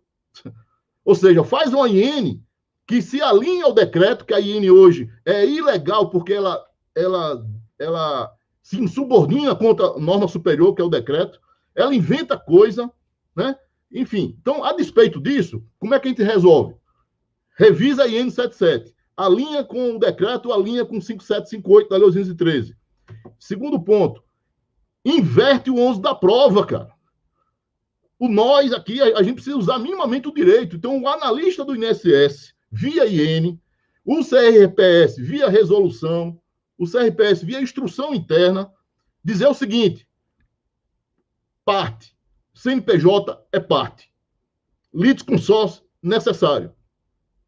Dada essa condição do litisconsórcio necessário, porque ele é que faz o LTCAT, ele é que faz o PPP, jamais o INSS ou o CRPS poderia exigir do trabalhador, muito menos baixar em diligência para um servidor, qualquer que seja, tapar buraco da empresa, Beirão. Então, assim, não é o médico que tem que ir lá fazer a inspeção, não é ninguém. Não cabe ao Estado tapar buraco da empresa que produziu o buraco deliberadamente, Beirão. Então, a proposta objetiva é, como é que a gente sai disso, dado que o 5758 está podre?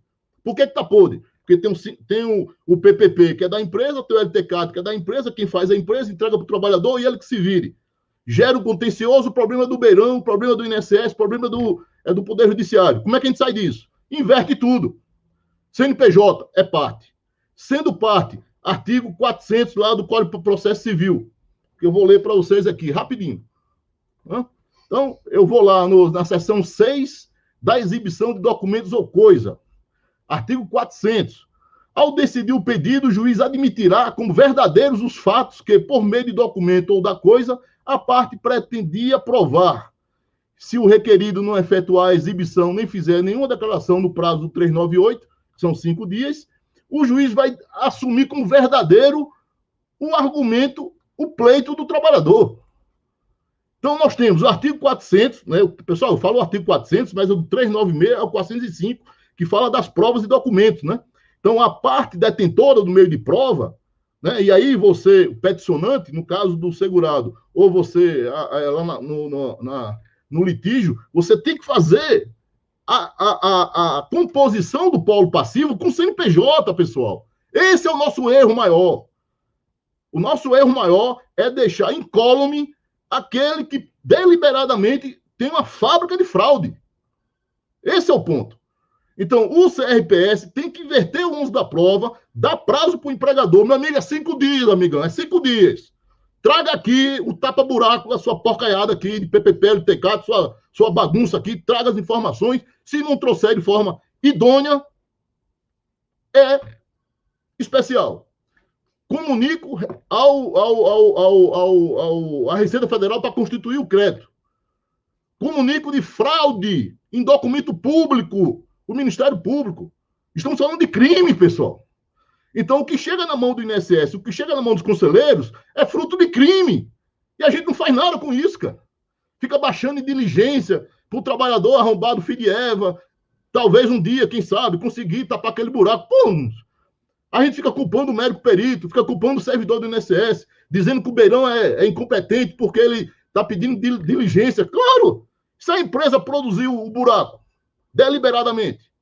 Então, fechando a fala aqui, amigos, até que lei complementar saia, vale a porcaria do 5758. Dado que isso aí é uma disposição transitória eterna, né? A gente precisa trabalhar com esse eterno provisório. Como é que trabalha o eterno provisório? Arrumando a IN 77, deixando margem para o nosso analista de processo. Margem, pessoal, dentro da vinculação, não é aquela discricionariedade aberta, faz o que quer, não. É uma margem razoável, dizendo o seguinte, estou diante aqui de um PPP todo bichado, o que é que eu faço? O INSS tem que dar uma resolução dizendo para isso, tem que ter uma IN dizendo o que é que faz. Jamais determinar que o trabalhador vá atrás do tapa-buraco ou negar o benefício. Porque, pessoal, vamos fazer a lógica ao contrário. Se o INSS nega o benefício, o INSS está dizendo que o ambiente é bom, Beirão. Isso é uma chancela estatal de que não há crime ambiental, que não há crime de sonegação fiscal e que não há o que se falar em bem jurídico desprotegido. Tá tudo ok. Então, cuidado, pessoal. Quando o INSS nega o benefício para o trabalhador, ele está dizendo, parabéns, empresa. Putz, que empresa boa. Pense num ambiente bom. Quem disse isso? O servidor do INSS, motivado por uma IN caolha. Quando o Beirão nega o benefício em grau de recurso, ele está dizendo, o ambiente é bom, parabéns, empresa. Né? E a gente fica muito incomodado com isso, que eu tenho certeza que o Beirão sabe que isso não é o bom direito. Né? E a gente precisa usar o bom direito a favor do bom direito. Qual seja, vamos fazer o contraditório, vamos fazer a ampla defesa. Agora, não dá para fazer um ringue entre o NIT e o INSS. Aí depois, entre o INSS e o CRPS. E o cara que produziu a fraude tomando uísque e rindo da gente. Qual é a proposta objetiva, Fernandão? Dado que a lei complementar não vai sair nos próximos 300 anos, que essa porcaria do 5758, que é completamente sem sentido, PPP, LTK, não faz sentido nenhum isso. Né? E a gente pode discutir aqui o que é que faz sentido, mas é certo que não faz sentido ter um LTK feito por um engenheiro, comprado por R$1.000, dizendo qualquer coisa em qualquer lugar, baseado no nada. Porque não tá definido como é que ele faz isso. Isso não é rastreável, não é circularizável. Né? Dada essa situação, qual é a saída? Instrução normativa, trazendo para o ringue, isso para o servidor administrativo, né, pessoal? O INSS para o servidor administrativo, trazendo para o ringue um procedimento de análise que traga o CNPJ para sujeição passiva, Beirão. E nesse contexto, dá prazo para ele, meu amigo. Chegou um PPP aqui, cheio de buraco aqui. Tem uma merda aqui, uma zona completa, não bate nada com nada. O cara é de Manaus, você trouxe aqui um PPP lá de Belém, tem nada a ver, nada com nada aqui. Dado isso, o que é que você faz? Hoje, nega o benefício e bate palma para a empresa. Proposta. Deixa suspensa a análise, dá prazo para a empresa, abre o contraditório, ampla defesa, tapa o seu buraco, não tapou o buraco, está dado o benefício. Determina, né, oficia a Receita Federal para a constituição do crédito e oficia tudo isso via sistema, velho. Oficia o Ministério Público Federal de crime de sonegação fiscal. Documento falso, crime, artigo 298, 299, sei lá, do Código Penal, né? Então, assim, a gente precisa tomar atitude, assim. Estão rindo da gente, né? E o advogado que tá escutando aqui está batendo cabeça porque, ora, ele está defendendo empresa boa, que não consegue defender, porque a norma é ruim. Ora, ele está defendendo empresa ruim, que ele não consegue defender porque a norma é ruim. O servidor está nesse meio aí e o trabalhador recebendo toda a carga, né? Desculpem aí a forma agressiva, mas é para falar rápido e jogar para fora tudo isso aí. Obrigado. Muito importante, Paulo, essas suas ponderações. Estou vendo aqui as manifestações de apoio, ratificando realmente a necessidade de adotarmos medidas para mudar esse atual cenário. Né? Não há uma comunicação entre a legislação trabalhista, tributária e previdenciária. O que existe de legislação acerca dessa matéria precisa ser aperfeiçoado e muito, e até mesmo acerca do que você fala de trazer para o ringue o principal interessado, no caso, o CNPJ. Eu compartilho uma experiência que tivemos na PGF, ao representar o INSS em ações acidentárias que tramitam na Justiça Estadual. O que nós costumávamos fazer? Chamar a lide, né? Chamar a empresa para participar sob o seguinte argumento: empresa, o seu empregado está aqui pedindo um benefício acidentário, dizendo que sofreu um acidente no seu ambiente de trabalho. Então, se eventualmente nós reconhecermos isso, há grande probabilidade de ingressarmos com uma ação regressiva contra você posteriormente. No ABC Paulista, muitas empresas grandes, inclusive fabricantes de automóveis, faziam questão de atuar como assistente de defesa do INSS para apresentar a documentação que ela possuía, as provas que ela possuía, a evidenciar que não havia nexo ocupacional, que seria eventualmente uma lesão aí que foi contraída, né, num ambiente doméstico, numa outra atividade particular. Enfim, a empresa tinha esse interesse de quebrar o nexo e ela que tinha os maiores, né, elementos probatórios para isso.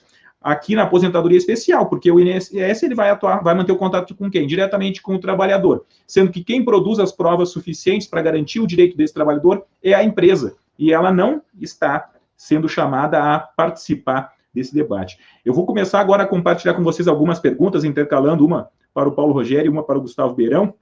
Por exemplo, aqui que nós recebemos várias perguntas pelo chat. Tem uma pergunta aqui do Sinésio Costa Filho. Na prática, vou perguntar aqui para o Paulo Rogério: o que mudou com a extinção do PPRA e a criação do PGR? Nada.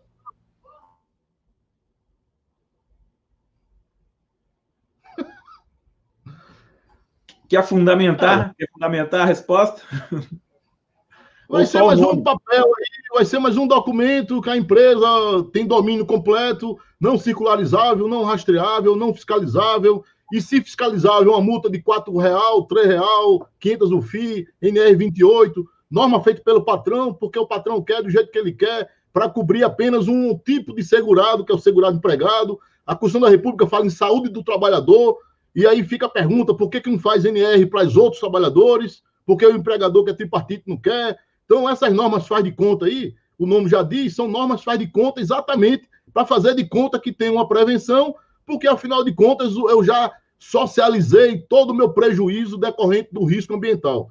Com a estatização do SAT em 67, nós temos aí um descomprometimento completo, geral e restrito da saúde do trabalhador, porque, afinal de contas, o Estado recebeu o ônus da má gestão empresarial. E para não ficar tão escancarado, né, tem essas norminhas aí que são faz de conta.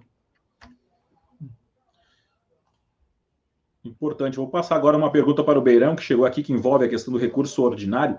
Aqui a Lucilene Pontes perguntou: o PPP preenchido de forma errada ou com campo omisso, cujo recurso ordinário já foi enviado para a junta, poderá ser complementado com algum documento sem prejudicar o segurado? Como a gente já viu durante as explanações anteriores durante o curso, é possível sim a gente apresentar quaisquer novos elementos até a data do julgamento do recurso especial, ou seja, quando o seu recurso está na Câmara, no dia do julgamento, se você levar um novo documento, ele será aceito, ele será apreciado, e se ele for capaz de reconhecer o direito do segurado, vai ser deferido. O que a gente precisa prestar atenção é justamente o que o decreto 10.410 introduziu no regulamento da Previdência Social quanto aos efeitos financeiros da apresentação de novos documentos. E aí nós já tivemos debates aqui também em outros painéis, tipo, um PPP que já estava no processo, só que estava errado, e aí eu trago um novo PPP correto. É considerado um novo elemento? E aí nós vamos ter diversas interpretações, diversas formas de se posicionar, mas o importante é que, em regra, e como o decreto está valendo, obviamente, se o conselheiro identificar que aquilo não é um novo elemento, ele precisa colocar isso atualmente no seu voto para que o INSS, na hora de conceder o benefício e fixar a DIP, que é a data do início do pagamento, ele não a fixe na data do protocolo do recurso, como está lá no artigo 347, parágrafo 4º do decreto, combinado com o 176, parágrafo 6º e 7º. Mas sim, até o dia do julgamento, em segunda instância recursal administrativa, é possível atravessar a petição, apresentar novos elementos, novos documentos, tudo aquilo que o segurado ou seu procurador ache que é importante para o reconhecimento do direito. Muito importante. Deixa eu passar aqui mais uma pergunta para o Paulo. Aqui foi o Guilherme Dias que fez. Tendo em vista o encaminhamento do PPP online, a extinção do E-Social, a falta de recolhimento do SAT e FAP via GFIP pela empresa, como o fisco avalia proceder com a correta fiscalização em loco? Acho que até o Paulo aprofundou a questão da não atribuição do servidor do INSS para fazer requerimento de certos documentos, né, Paulo? Isso, amigos. Assim, a tendência é fiscalização eletrônica, é malha, é inteligência artificial fiscal, é trazer toda a rotina, todos os papéis de trabalho, toda a auditoria contábil, ambiental, para dentro de um algoritmo. E, via informação eletrônica, fazer o batimento, caiu na malha, cobrar da empresa. Meu amigo, cadê o documento que você está dizendo aqui que o cara ganhou R$10 mil e ele ganhou 100 mil? Baseado em quê? Não foi de pagamento, tal, recibo. Ou seja, é o mesmo esquema. Como é que você está dizendo que é 91 decibéis, é 87, depois é 102? Como é que você está dizendo isso? Baseado em quê? Não, foi engenheiro. Meu amigo, pouco interessa. Eu quero saber o seguinte: cadê a circularização da informação? Cadê a tempestividade da informação? Então, são princípios contábeis fiscalizáveis, facilmente fiscalizáveis. Então, o que eu imagino é que com essa revolta social por conta da bagunça que nós estamos aí na aposentadoria de condições especiais de trabalho, todas as entidades públicas se reúnam, façam um comitê, Receita Federal do Brasil, AGU, Ministério Público Federal, Ministério Público Estadual, que envolve crimes estaduais, INSS, né? E, meu amigo, seguinte, vamos ter que arrumar a casa, né? E arrumar a casa pressupõe revisar a IN 77, fazer um projeto de lei complementar, entrar com ações coercitivas com quem tem poder de polícia, o INSS não tem. A fiscalização da Receita Federal é fácil, porque as empresas não têm documentos hábeis. Derrubar bebo em ladeira. Fiscalizar essas empresas, pode pegar aí, Beirão, a maior delas, pega aí. É ridículo, cara. A documentação é uma bagunça, uma zona. Por quê? Porque os caras não se prepararam para colocar essa documentação no arcabouço contábil, segundo os princípios contábeis. Então, é um festival de autoinfração, é um festival de crime de sonegação fiscal, e a gente teria condição de prestigiar as boas empresas, aí sim, acabando com o dumping social que nós empreendemos hoje. O Estado brasileiro empreendeu um dumping social, empreendeu uma fábrica de fraudes e sacrificou o nosso servidor público e o segurado em detrimento dessa fábrica. Bem pontuado, de fato, é um fenômeno que se evidencia, que se aproxima muito do conceito de dumping social, que quem está suportando todas as consequências e prejuízos é principalmente a parte mais fraca, a parte destinatária da proteção e detentora desses direitos, né? Vamos perguntar aqui para o Gustavo Beirão, a pergunta da Flávia Belo, qual a opinião a respeito de laudos e ou PPP por atividades exercidas por similaridade? Nós temos uma vasta jurisprudência, né, o STJ, inclusive, TRFs, que eles aceitam a utilização de laudos por similaridade, né, de inspeção em empresas que têm o mesmo CNAE, né, o mesmo Código Nacional de Atividade Econômica, para você fazer uma perícia indireta ou por similaridade. Isso é pacífico, que é possível. No âmbito administrativo, nós temos vedação.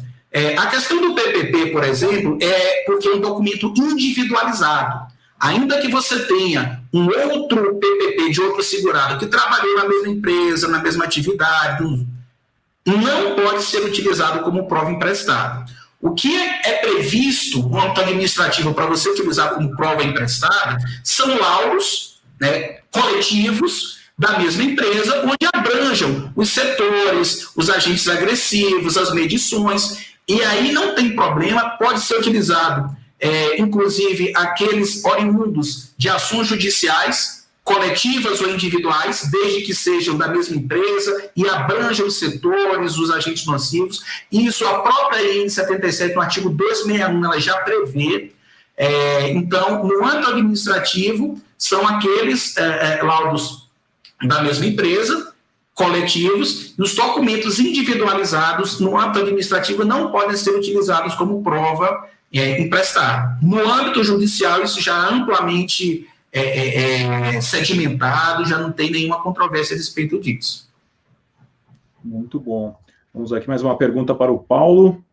Aqui o doutor Sérgio Pimenta pergunta, professor Paulo, quando o PPP vem escrito no agente nocivo, no item 15, ruído de 91, contínuo e intermitente, e o conselheiro julgador diz que ele não está exposto, pode esclarecer que o ruído é permanente? Esse conselheiro trocou goiaba com banana. Acho que ele não viu Jesus na goiabeira e está chamando goiaba de banana. Então, o ruído contínuo e intermitente não tem nada a ver com o Instituto Jurídico da Permanência. Contínuo e intermitente é do ponto de vista da engenharia. Então, quando você tem um ruído contínuo, o gráfico é uma linha reta horizontal. Quando você tem um ruído intermitente,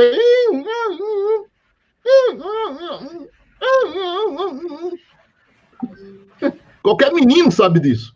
Então, o que é contínuo? É aquilo que não flutua no tempo, ou se flutua dentro de uma margem considerada constante. E que é intermitente? Aquilo que altera essa constância. Tem nada a ver com a permanência do Instituto Jurídico, que diz respeito à obrigatoriedade de exposição a esse ruído contínuo intermitente. Só complementando, Paulo, aquela informação que consta lá no PPP, que veio o DBA, né? Entre parênteses o A, para informar que é contínuo ou intermitente, o DBC, para dizer que ele é de impacto. Então, na verdade, a diferença seria essa, né? Então, para o DBA, né, segundo a NR15, lá nos seus anexos 1 e 2, você tem o limite, né, de 85 decibéis para o DBA, que é o ruído contínuo ou intermitente, e o de 120 ou 130 decibéis para o DBC, que é o ruído de impacto. Realmente, aí o conselho trocou as bolas aí. As bolas não, a goiaba com a banana. Não, trocar bola é até razoável, né? Essa aí ele estava emaconhado, fumou aí uma maconha violenta, porque não tem nada a ver ruído contínuo intermitente do fenômeno físico com o instituto jurídico. Tem nada a ver. Então o cara olhou para a bananeira, viu a goiaba, mordeu a goiaba e rezou para Jesus lá. Isso é erro grosseiríssimo que a gente pode ajudar os nossos conselheiros, pessoal. Fica essa soberba minha aqui e tal. Na verdade, eu estou quebrando um pouco aí o protocolo para dizer o seguinte: estamos todos juntos, somos todos CRPS. Então vamos fazer um treinamento, vamos pegar os nossos conselheiros, né? Não é obrigar o conselheiro, não é obrigar a tomar vacina, não. Vai quem quer. Ó, tá aqui, ó, tem um cursinho aqui, CRPS, tal, cursinho de ruído. E a gente dá uma geral, aí chama quem quiser chamar aí, tal, porque isso é tão básico que o nosso colega deve estar tão entupido aí processo que ele passou batido, né? Né? E viu a palavra parecido lá, intermitente, tá na lei intermitente, então quer dizer que, pronto, né? Então, agora cuidado, viu, Beirão? Não abre a boca para falar em NR15. Por quê? Porque você é uma referência no Brasil, todo mundo te escuta. Se você abre a boca e falar em NR15, todo mundo vai abrir a porcaria do NR15, que não serve para nada. Então, assim, qual é a norma mandatória? NHO 01 da Fundacentro. Então, eu insisto, conselheiro, analista, qualquer ser humano que for mexer com direito previdenciário, tem norma mandatória para isso. É NHO 01, ruído. NHO 06, calor. NHO 9, vibração corpo inteiro. NHO 10, vibração mãos e braços. Na NHO 1 fala, o ruído é contínuo e intermitente e a medição tem que ser feita no circuito A. O A não tem a ver, amigo Beirão, desculpa aí o reparo, o A não tem a ver com contínuo intermitente, desculpa, não tem nada a ver. O A tem a ver com o tempo de resposta do instrumento que simula no instrumento como se o ouvido humano fosse. Então, existe um circuito eletrônico de ponderação que coloca impedância nas frequências extremas e amplifica o sinal de entrada na frequência central. Então, o A não tem nada a ver, Beirão. E esse erro seu decorre da porcaria da NR15. Essa merda da NR15 que está aí até hoje e que de Natal de modernização não foi modernizada. Então, essa porcaria que está aí até hoje não explica o que é o A. Fala, slow, A, ganguei. Aí coloca uma tabela velha lá, completamente antimatemática, completamente antijurídica, anti tudo. Essa porcaria está em vigor até hoje e nós temos que usar a NR15, pessoal, apenas e tão somente na ausência da empresa em fazer segundo a NHO 6. Então, se o trabalhador traz baseado na NR15, diz lá o tema 174 do TNU, que você vai considerar a NR15. Por quê? Porque se é insalubre pela NR15, com toda a merdaiada que será especial pela NHO 6. Certo, amigos? Exato. Então, nós estamos nos aproximando do final aqui.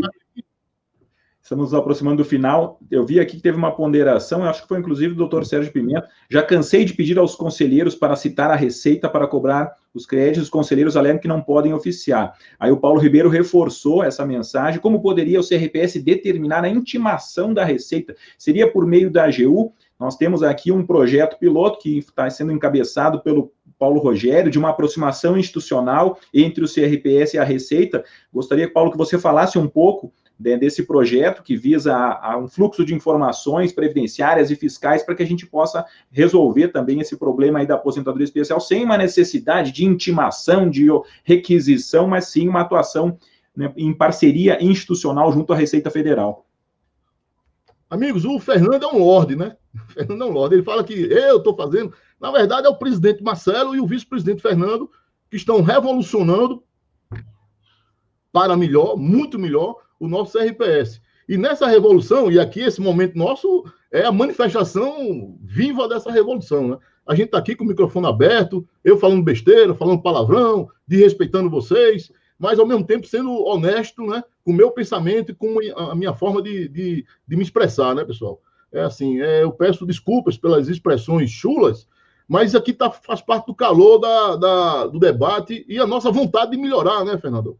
Então, o Fernando e o Marcelo, pessoal, o nosso presidente e vice-presidente, estão com vários projetos revolucionários. E um deles, que eles me pediram ajuda, que eu estou simplesmente ajudando, né, o projeto é deles aí, é de fazer a gangorra funcionar. Então, nós temos uma gangorra, pessoal. Tem aqui, ó, de um lado nós temos o A7, Aposentadoria e Condições Especiais do Trabalho, do outro lado o FA7, que é o financiamento, que é a conta-prestação. Então, o A7 é a prestação e o FA7 é a conta-prestação, ou o contrário. O FA7 é a prestação, que é o tributo, e o A7 é a conta-prestação. Ora, se é uma gangorra, se sobe de um lado, tem que descer do outro. Então, na hora que, em algum momento, o Estado reconhece o A7, é porque o fato gerador tributário aconteceu, se tornou imponível. Então, a hipótese de incidência se torna imponível. Quem disse isso? O Estado, via ato administrativo do INSS, via ato administrativo em primeiro grau ou em segundo grau pelo CRPS ou pela Justiça. Em qualquer caso, o Estado, juiz, o Estado administrador, o Estado, disse que há A7 para um mês, esse mesmo Estado tem que notificar, cientificar a obrigatória respectiva contribuição social, chamada FA7. Então, o projeto que o Fernando está tocando aí com o nosso amigo Marcelo é no sentido de articular as instituições para criar o ZAP automático aí, ou seja, lá no CIRREC, lá, no SREC, deferiu o tempo, esse tempo deferido é notificado para que o crédito seja constituído pela autoridade tributária correlata, auditor fiscal da Receita Federal do Brasil. E tudo isso via sistema, pessoal. Não tem que auditar mais nada, não tem que fazer mais nada, porque o Estado já disse que é A7. Então não tem mais ampla defesa, contraditório, aí não tem. O fato gerador, ponto. Fato gerador, um mês convertido. Um mês convertido tem que pagar 6%. 6% de quê? Daquela remuneração, daquele NIT que é conhecido.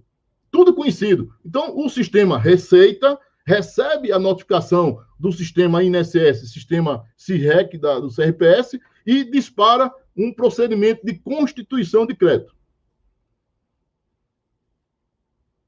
Excelente, Paulo. Essa é uma novidade que em breve queremos aí compartilhar com toda a sociedade, né, essa aproximação institucional e ter essa comunicação entre o direito tributário com o direito previdenciário e, quem sabe, evoluirmos também para a comunicação com o direito do trabalho e equacionar esse grande problema. Eu vou passar a palavra agora para o Gustavo Beirão para suas considerações finais, que já estamos nos aproximando aí do encerramento do nosso painel. Bom, gente, quero dizer que foi muito enriquecedor, sempre muito bom estar dividindo espaços com o Paulo Rogério pela sua veemência, pela sua forma apaixonada de defender aquilo que é certo. É muito bom também estar com o professor Fernando Marcel, que também, como vice-presidente do Conselho de Recursos, tem desempenhado um papel formidável junto com o doutor Marcelo Bosso. Dizer que estou muito feliz pelas manifestações que temos recebido durante a semana de advogados, de servidores do INSS, de colegas conselheiros, e como esse evento pôde unir tantas pessoas que atuam na área previdenciária de prismas diferentes em prol de trazer uma visibilidade para o Conselho de Recursos, de entender as competências, os papéis, e, sobretudo, de desmistificar o Conselho de Recursos como um apêndice do INSS, onde existem pessoas que são especialistas na área previdenciária, em cada mês que julgam os seus processos, a cada relatório e voto que colocam nos seus processos, em cada sessão de julgamento, em cada sessão de pleno. Isso é muito gratificante para nós da casa e muito feliz em ter participado do evento. Espero que seja o primeiro de muitos e espero que nos próximos anos, de forma presencial, para a gente poder dar aquele abraço apertado em todos aqueles colegas queridos que compartilham do nosso bem-querer no Conselho, na advocacia, no INSS. Agradeço aí ao nosso colega, e conselheiro e professor Gustavo Beirão, passar a palavra aí para o doutor Paulo Rogério, também fazer propaganda aqui dos livros, né, que tenho aqui na minha biblioteca particular, aqui importantíssima essa contribuição doutrinária, uma pessoa que tem uma mente além do tempo e continua cada vez mais engrandecendo o nosso conhecimento e contribuindo para o aperfeiçoamento do direito social, direito previdenciário do nosso país. Então, por favor, Paulo. Eu só tenho que agradecer nominalmente ao presidente Marcelo Bócio, ao vice-presidente Fernando Maciel, a nossa promotora de eventos aí, faz tudo, Ana Cristina, ao nosso Rafael, que sou apaixonado por ele, e agradecer. Obrigado por tudo. Isso aí, pessoal. Então, antes de encerrarmos, fiquei sabendo agora que a Ana Cristina tem aí uma novidade para compartilhar com a gente, é isso, Ana? Isso mesmo, doutor Fernando. Primeiramente, eu queria parabenizá-los, né? Porque